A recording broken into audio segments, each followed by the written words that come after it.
प्रदेश की संगठनात्मक बैठक जारी। बीजेपी राष्ट्रीय महामंत्री तरुण चुग, सीएम धामी हुए शामिल।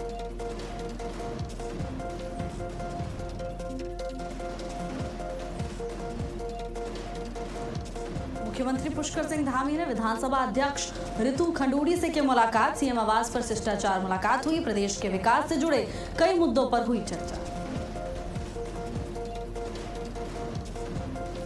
सीएम धामी और केंद्रीय मंत्री किरेन रिजिजू ने लोक संवर्धन पर्व का किया शुभारंभ। महोत्सव में शिल्पकारों को मिला राष्ट्रीय मंच।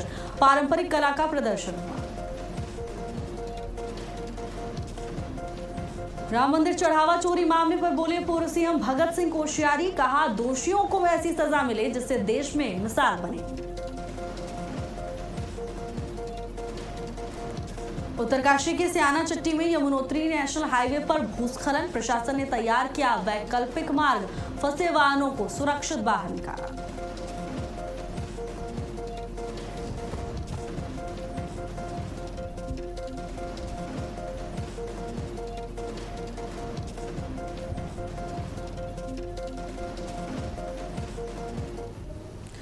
नमस्कार, बहुत स्वागत है आपका। भारत अपडेट देख रहे हैं आप। मैं हूं आपके साथ भावना त्रिपाठी। बुलेटिन की शुरुआत करेंगे बड़ी खबर के साथ, जहां देहरादून में बीजेपी की महत्वपूर्ण संगठनात्मक बैठक जारी है।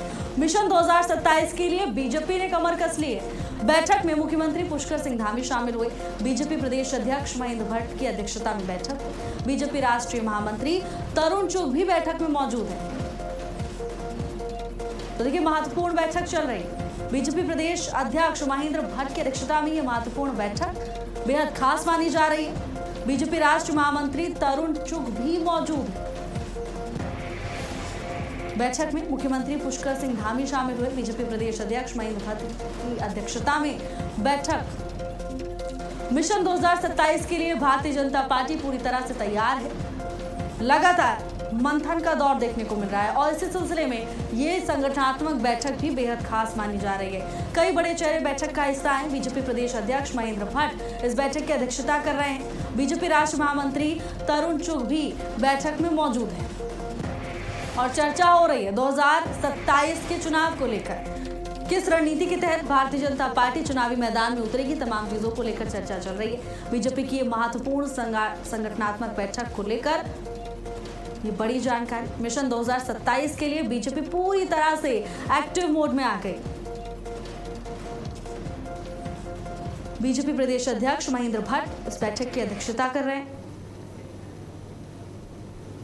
मुख्यमंत्री पुष्कर सिंह धामी भी बैठक में शामिल हैं और साथ ही तमाम बड़े चेहरे बैठक का हिस्सा हैं।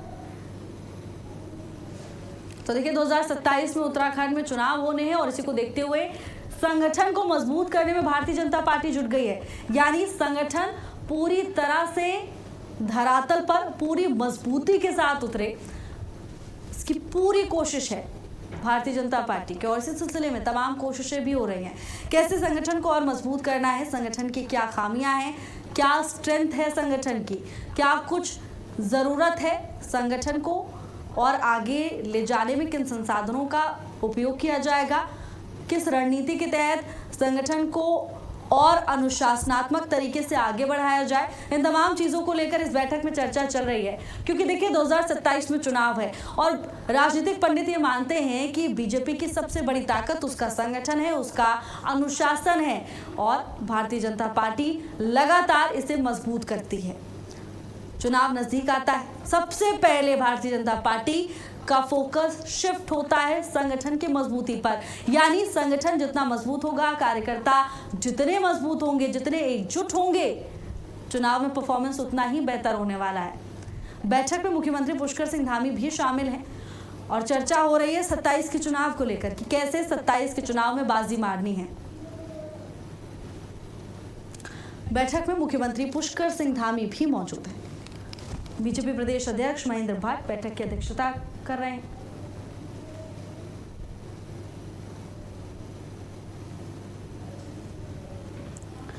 तो देखिए, 2027 में अभी भी समय बाकी है, लेकिन सियासी पार्टियों के लिए समय बहुत कम है और यही कारण है कि प्रदेश में सियासी गतिविधियां लगातार बढ़ती जा रही हैं। भारतीय जनता पार्टी की बात करें तो लगातार मंथन देखने को मिल रहे हैं। कई मैराथन बैठकें हुई और अब आज की ये बैठक भी बहुत खास मानी जा रही है, क्योंकि संगठनात्मक तौर पर कई बड़े फैसले भी इस बैठक में लिए जा सकते हैं। महत्वपूर्ण दिशा निर्देश बैठक में दिए जा रहे हैं। बैठक खत्म होगी, उसके बाद पता चलेगा कि क्या कोई बड़ा फैसला संगठनात्मक तौर पर लिया गया है चुनाव के लिहाज से, चुनाव के मद्देनजर। लेकिन इतना तो तय है कि ये मंथन बहुत खास है, क्योंकि 27 का चुनावी रण सज चुका है, चुनावी मैदान तैयार है और इस मैदान में उतरने के लिए तैयारियां तेज हो चुकी हैं। भारतीय जनता पार्टी ने अपनी कमर कस ली है और अब रणनीति पर फोकस किया जा रहा है।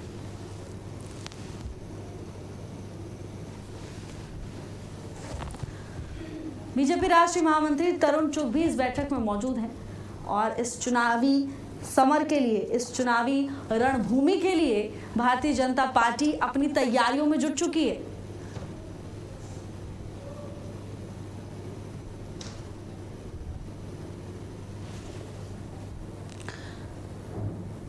बीजेपी प्रदेश अध्यक्ष महेंद्र भट्ट इस बैठक की अध्यक्षता कर रहे हैं।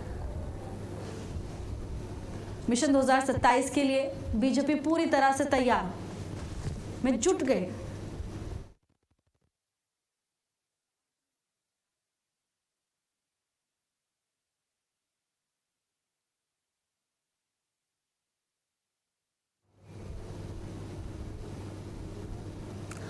ब्यूरो चीफ स्मिता चौहान हमारे साथ जुड़ चुकी हैं तमाम जानकारी लेकर। स्मिता, 27 की रणभूमि सज चुकी है और उसी की तैयारियां, क्या जानकारी बैठक को लेकर?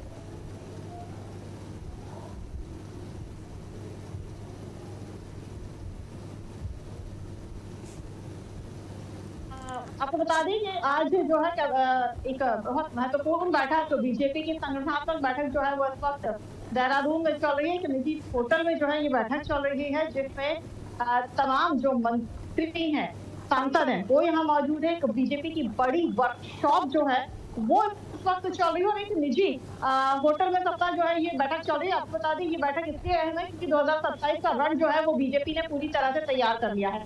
तीसरी बार हैट्रिक लगाने के लिए बीजेपी ने अपनी पूरी जो कसर है, पूरी जो ताकत है वो यहाँ पर झोंक दी है और इसी को लेकर जो है आज जो बैठक हो रही है वो बेहद अहम और खास मानी जा रही है, क्योंकि बीजेपी के राष्ट्रीय महामंत्री तरुण चुग भी इस बैठक में मौजूद है। इसके अलावा बीजेपी प्रदेश अध्यक्ष महेंद्र भट्ट, मुख्यमंत्री पुष्कर सिंह धामी, तमाम सांसद, विधायक और तमाम जो कार्यकर्ता और नेता हैं वो इस बैठक में शामिल हैं। और सबसे बड़ी बात यह है कि इस बैठक में संगठन को कैसे मजबूत किया जाएगा, इस पर चर्चा होगी। चुनाव की रणनीति क्या होगी, जहां का उम्मीदवार कमजोर है वहां उन्हें किस तरह से जीत दिलानी है, उन कमजोरियों को कैसे ताकत में बदलना है, इस पर मंथन किया जाएगा। साथ ही जनता को कैसे और ज्यादा लाभ पहुंचाया जा सकता है, इस पर मंथन होगा। साथ ही इस बैठक में एफआईआर पर भी चर्चा होने वाली है। तो ये बहुत महत्वपूर्ण बैठक है। साथ ही आपको ये भी बता दें कि हरीश चमोली जो बैठक का ताजा अपडेट सामने आया है उसमें ये बात सामने आई है कि जो हरीश चमोली हैं वो भाजपा के नए प्रदेश मीडिया संपर्क विभाग के प्रभारी बनाए गए हैं, जिसके बाद उन्होंने पूरे पद को पाने के बाद उन्होंने संगठन का और अपने वरिष्ठ नेताओं का धन्यवाद अदा किया था। बिल्कुल स्मिता, और देखिए यही हम अपने दर्शकों से कह भी रहे थे कि बैठक हो रही है तो हो सकता है कि बैठक के बाद कोई बड़ा फैसला सामने आए संगठनात्मक तौर पर। बिल्कुल, देखिए क्योंकि संगठन की बैठक है, संगठन की अहम बैठक ये है और चुनाव के समय ये बैठक हो रही है, चुनाव से पहले ये बैठक हो रही है, चुनावी रण में ये बैठक हो रही है। तो ये बैठक वैसे भी बहुत अहम है क्योंकि चुनाव को लेकर यहाँ पर रणनीति तैयार की जाएगी और लगातार बीजेपी जो है वो चुनावी मोड में पूरी तरह से एक्टिव हो चुकी है। वो चाहे बूथ स्तर हो, मंडल स्तर हो, जिला स्तर हो, हर जगह पर जो है बीजेपी ने अपने कार्यक्रमों की जो झड़ी है वो लगा दी है। वो लगातार जनता से संपर्क कर रहे हैं, जनता से उनके सुझाव ले रहे हैं, उनकी जो समस्या है, जो उनकी परेशानियां हैं वो उनसे ले रहे हैं। साथ ही एफआईआर के बारे में भी जनता से जो है वो फीडबैक ले रहे हैं। कई तरह की गोष्ठियां, कई तरह के संगठन के कार्य एक एक व्यक्ति तक पहुंचने की कोशिश जो है वो बीजेपी हमेशा करती है और यही उसके संगठन की मजबूती है जिसमें वो लग चुकी है। और आज जो बैठक हो रही है वो इसी को लेकर हो रही है कि आखिर जो हमने प्लानिंग की है, जो हमारी तैयारियां चल रही हैं वो धरातल पर कितनी पहुंच रही है और इसकी मॉनिटरिंग जो है वो बीजेपी समय समय पर करती है और वही मॉनिटरिंग जो है वो आज यहाँ पर की जा रही है ताकि और किस तरह से चीजें बेहतर हो सके वो यहाँ देखा जाएगा। तो कोई बड़ा निष्कर्ष बैठक के बाद जरूर सामने आएगा। बिल्कुल स्मिता, तो आप नजर बनाए रखिएगा बैठक में क्या कुछ खास होता है। धन्यवाद आपका स्मिता तमाम जानकारी के लिए। और चलिए बुलेटिन में आगे बढ़ेंगे अगली खबर के साथ, जहां उत्तराखंड के मुख्यमंत्री पुष्कर सिंह धामी से शनिवार को मुख्यमंत्री आवास में विधानसभा अध्यक्ष रितु खंडूड़ी ने शिष्टाचार मुलाकात की और इस दौरान दोनों नेताओं के बीच कई समसामयिक विषयों और प्रदेश के विकास से जुड़े मुद्दों पर चर्चा हुई। मुख्यमंत्री आवास पर हुई इस मुलाकात को सौहार्दपूर्ण बताया गया। विधानसभा अध्यक्ष ने मुख्यमंत्री से प्रदेश हित से जुड़े विषयों पर संवाद किया। वहीं मुख्यमंत्री पुष्कर सिंह धामी ने भी विधानसभा अध्यक्ष का स्वागत किया। ये मुलाकात पूरी तरह शिष्टाचार भेंट के तौर पर रही।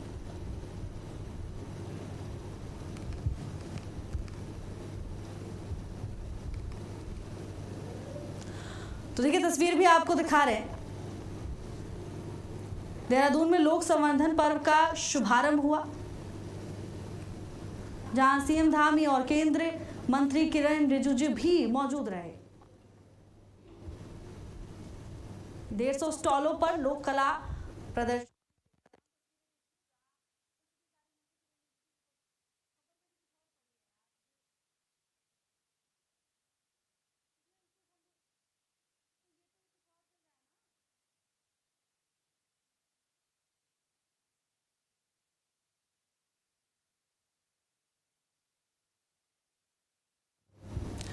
नैनीताल पहुंचे पूर्व मुख्यमंत्री और महाराष्ट्र के पूर्व राज्यपाल भगत सिंह कोश्यारी ने राम मंदिर से जुड़े कथित चंदा चोरी प्रकरण पर कड़ी प्रतिक्रिया दी। उन्होंने कहा कि ऐसी घटनाएं बेहद दुर्भाग्यपूर्ण है और दोषियों के खिलाफ सख्त कार्रवाई होनी चाहिए। कोश्यारी ने कहा कि दोषियों को ऐसी सजा मिले जो पूरे देश के लिए मिसाल बने और भविष्य में कोई ऐसी घटना दोहराने की हिम्मत ना करे। उन्होंने बद्रीनाथ धाम से जुड़े कथित मामले में भी निष्पक्ष जांच की मांग की। कोश्यारी ने राज्य सरकार की कार्यशैली पर भरोसा जताया और कानून के अनुसार कार्रवाई की उम्मीद भी जताई। पूर्व मुख्यमंत्री भगत कोश्यारी का बड़ा बयान सामने आया। उन्होंने कहा कि कड़ी कार्रवाई होनी चाहिए। चंदा चोरी मामले पर बोले दोषियों को कड़ी सजा मिले और ऐसी सजा मिले जो मिसाल बने।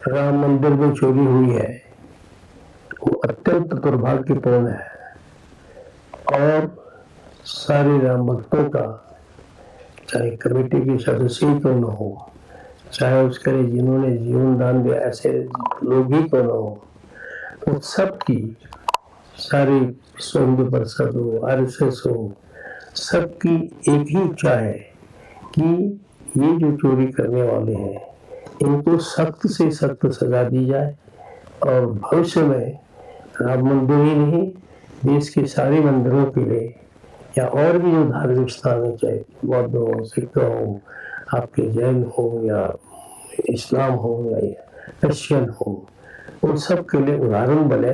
तो ऐसी सजा उनको मिलनी चाहिए, ऐसी सबकी इच्छा है। और मुझे लगता है कि राम जी निश्चित रूप से जब राक्षसों को मार सकते हैं तो उनके यहाँ से जिन्होंने चोरी किया उनको दंड।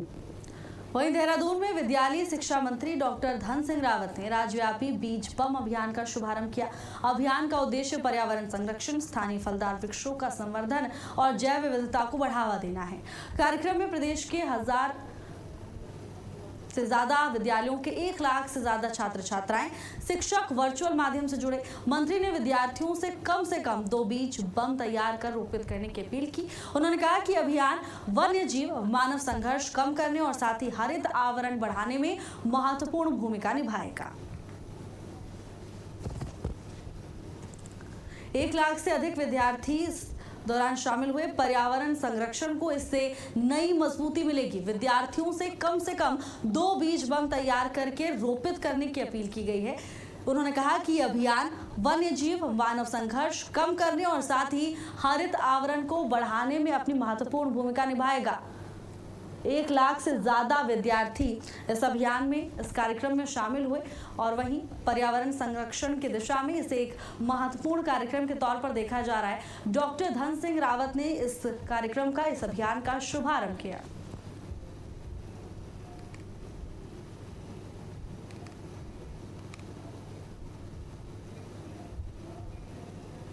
और वहीं देहरादून में उच्च शिक्षा मंत्री डॉक्टर धन सिंह रावत ने विभागीय समीक्षा बैठक में राजकीय महाविद्यालयों के निर्माण कार्यों की प्रगति हर माह जांचने के निर्देश दिए। उन्होंने कहा कि समय पर काम पूरा नहीं करने वाली कार्यदायी संस्थाओं पर कार्रवाई होगी।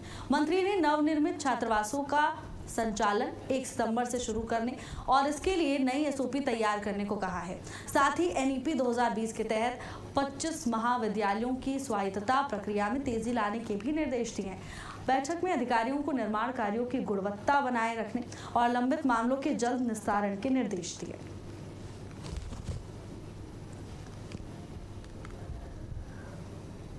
तो साफ निर्देश दिए जा चुके हैं कि तुरंत मामले का निस्तारण किया जाए। रुद्रप्रयाग में केदारनाथ यात्रा का पहला चरण स्थानीय व्यवसायियों और पर्यटन कारोबारियों के लिए बेहतर रहा।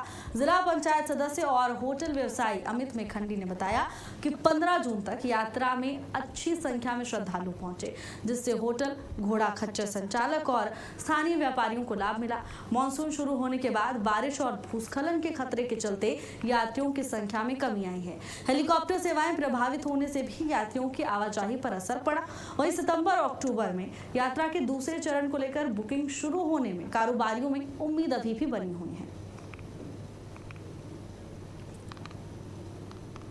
केदारनाथ यात्रा से कारोबारियों में उत्साह देखने को मिल रहा है। सितंबर और अक्टूबर में यात्रा का दूसरा चरण शुरू होता है और इसको लेकर बुकिंग शुरू होने को लेकर कारोबारियों में खासा उत्साह देखने को मिल रहा है।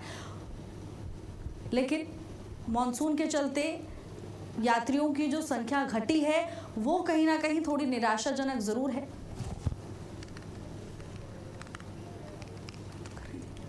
पहले चरण में यात्रा अच्छी रही, लेकिन मॉनसून की वजह से थोड़ा ब्रेक इस रफ्तार पर लगा है। हालांकि सितंबर और अक्टूबर में बुकिंग से उम्मीदें बढ़ती हुई आ रही हैं। अब कारोबारियों का ये कहना है कि जब यात्रा का दूसरा चरण शुरू होगा तो एक बार फिर से व्यवस्थाएं और जो पहले की तरह चीजें थी दोबारा से पटरी पर आ सकती हैं और इसी को लेकर लगातार उम्मीद बनी हुई है। यात्रा के दूसरे चरण को लेकर बुकिंग शुरू होने से अब कारोबारियों में एक उम्मीद है। की जो यात्रा है मई और 15 जून तक बहुत अच्छी रही। यात्री जो यहाँ के व्यवसायी है बहुत खुश है, परंतु 15 जून के बाद जैसे बरसात ढली उसके बाद यात्रा थोड़ा कम हो गई है, क्योंकि इसके बाद सितंबर अक्टूबर ये यात्रा उठती है तो लगभग 40 लाख से ऊपर रिकॉर्ड हो गया है, जो कैलकुलेटेड रिकॉर्ड है। तो उसमें इस समय जो विंटर बरसात का समय होता है, पत्थर गिरने के डर से जो आ नहीं पा रहे यात्रियों का, इस वजह से दिक्कत। एक चीज़ और आपके सोशल मीडिया के माध्यम से, क्योंकि मैं व्यवसाय भी जुड़ा हुआ हूँ, एक होटलियर भी हूँ, इस वजह से मैं थोड़ा संज्ञान में डालना चाहूँगा। क्या हो रहा है कि जो ट्रैवल एजेंट इस समय यात्री को लेके आते थे, हम सोच रहे कि यात्रा नहीं चल पा रही है जुलाई अगस्त में।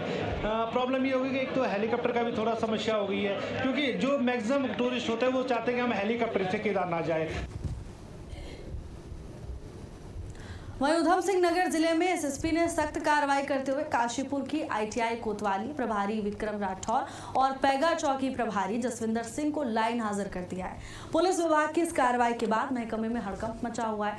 हालांकि दोनों अधिकारियों को लाइन हाजिर करने के पीछे की वजहों को लेकर अब तक कोई विस्तृत जानकारी सामने नहीं आई है। एसएसपी के निर्देश पर अब आगे की विभागीय प्रक्रिया जारी है।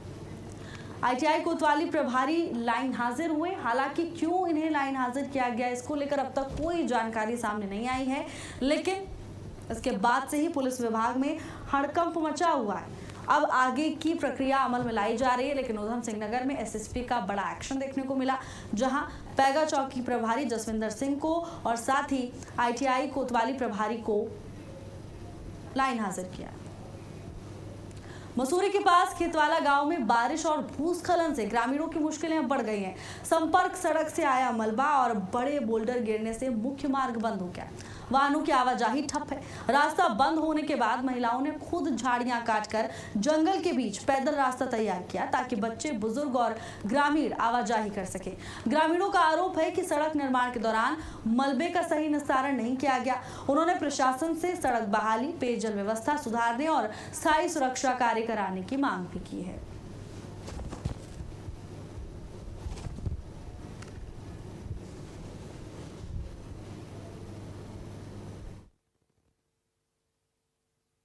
की स्थिति इतनी दयनीय हो गई है कि लोगों को यहाँ से विस्थापन करना पड़ रहा है, मतलब अपने बच्चों को लेके।